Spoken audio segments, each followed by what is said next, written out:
حضرت موس اور ننگے فقیر کی طویل داستان۔ باب اول، واداں گمگشتہ میں ایک صدا۔ سورج اپنی پوری تمازت کے ساتھ چمک رہا تھا۔ وادی سنسان تھی، ہوا خشک اور بے جان۔ پہاڑوں کے درمیان ایک پتلی سی ندی بہہ رہی تھی، جس کے کنارے ایک ننگا، جھلسا ہوا، کمزور اور بوڑھا شخص بیٹھا آسمان کی طرف ہاتھ اٹھائے فریاد کر رہا تھا۔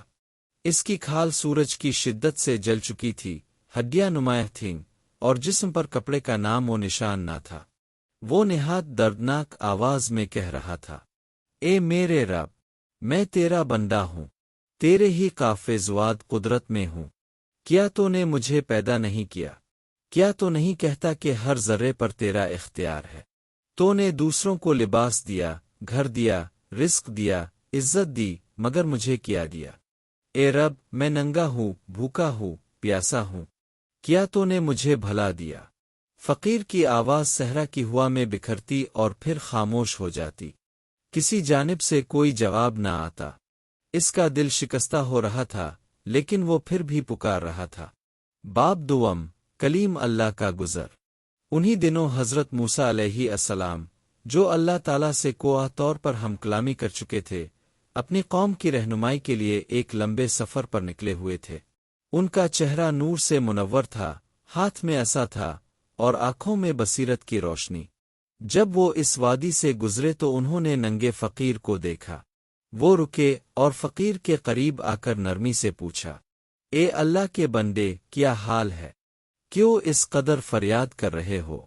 فقیر نے سر اٹھایا، آنکھوں میں آنسو، لبوں پر شکو۔ اس نے کہا، اے موسیٰ، تو وہ ہے جو اللہ سے ہم کلام ہوا۔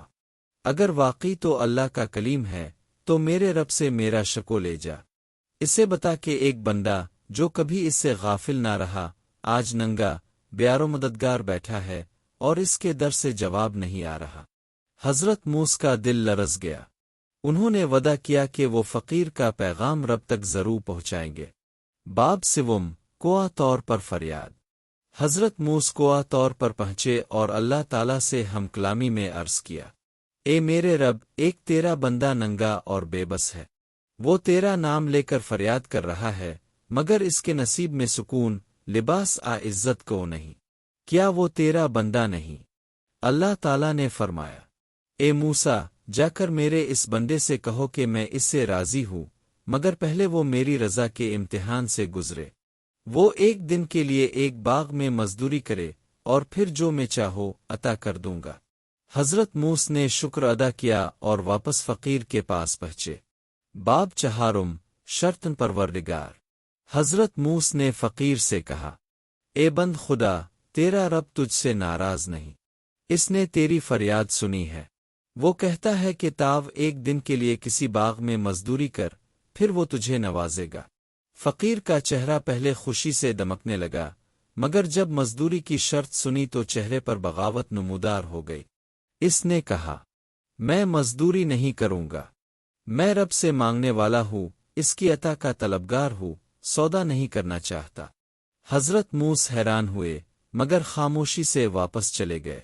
دوبارہ کوہ طور پر جا کر عرض کیا، اے میرے رب، تیرا بندہ مزدوری پر آمادہ نہیں، وہ کہتا ہے کہ وہ صرف تیرے فضل کا طلبگار ہے۔ با پنجم، رب کا پردہ فاش جواب۔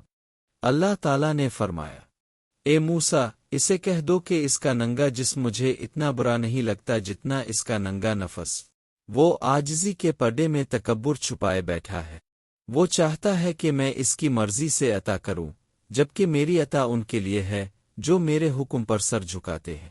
حضرت موسیٰ نے یہ بات فقیر کو پہنچائی۔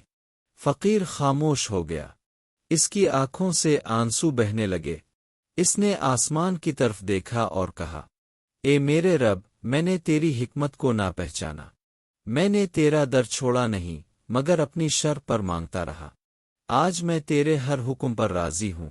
میں مزدوری بھی کروں گا، فاقہ بھی جھیلوں گا، مگر دل سے تیری رضا چاہوں گا۔ باب ششم، تبدیلی کا آغاز۔ اسی دن فقیر نے قریبی باغ میں مزدوری کی۔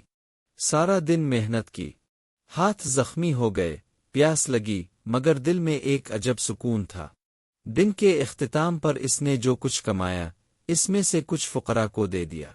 رات کو ایک تاجر کا قافلہ وہاں سے گزرا۔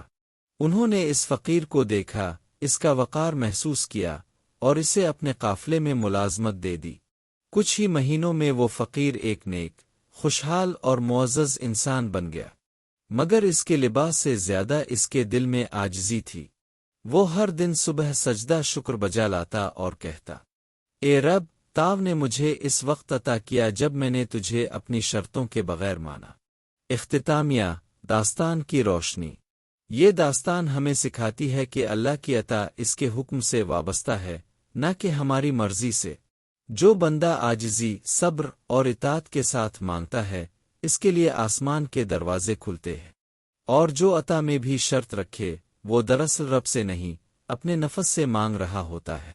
اللہ ہمیں عاجز، شکر گزار اور اطاعت گزار بندہ بنائے۔ آمین۔